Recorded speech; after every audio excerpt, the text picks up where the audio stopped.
Hi, this is Drew with Daniels Ag Services with your morning report.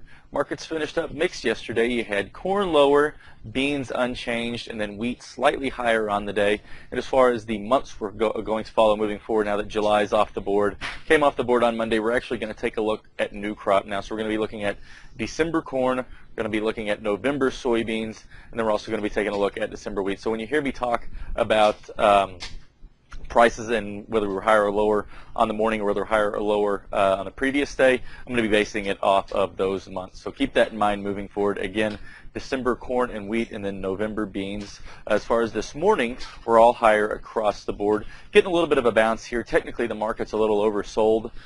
When that happens, you either trade sideways or you get a little bit of a bounce to encourage some more selling when fundamentals are bearish like they are right now. So as far as where we are for levels, that looks like it might be a little tough for the markets to break through. The $11 level for November beans looks like a pretty tough level. If we get to that level, we'll probably see a lot more selling come in.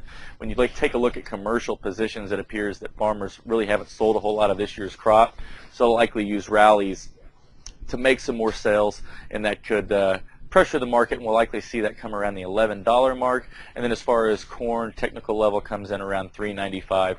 We'll likely see the same thing that happens we just talked about with the bean market. Moving forward weather-wise, weather still looks nearly ideal.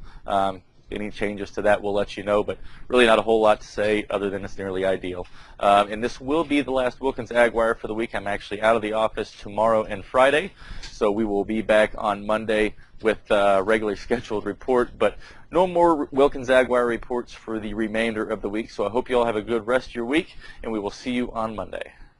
This material is conveyed as a solicitation for entering into a derivatives transaction. This material has been prepared by Daniels Ag Services broker who provides research, market commentary, and trade recommendations as part of his or her solicitation for accounts and solicitation for trades. Daniels Ag Services, its principals, brokers, and employees may trade in derivatives for their own accounts or for the accounts of others. Due to various factors such as risk tolerance, margin requirements, trading objectives, short-term versus long-term strategies, technical versus fundamental market analysis, and other factors, such trading may result in the initiation or liquidation of positions that are different from or contrary to the opinions and recommendations contained therein. Past performance is not necessarily indicative of future performance. The risk of loss in trading futures contracts or commodity options can be substantial, and therefore investors should understand the risks involved in taking leveraged positions and must assume responsibility for the risks associated with such investments and for their results. You should carefully consider whether such trading is suitable for you in light of your circumstances and financial resources. You should read the risk disclosure accessed at www.danielsagservices.com. Daniels Ag Services is not affiliated with, nor does it endorse any trading system, newsletter, or similar service. Daniels Ag Services does not guarantee or verify any performance claims made by such systems or services.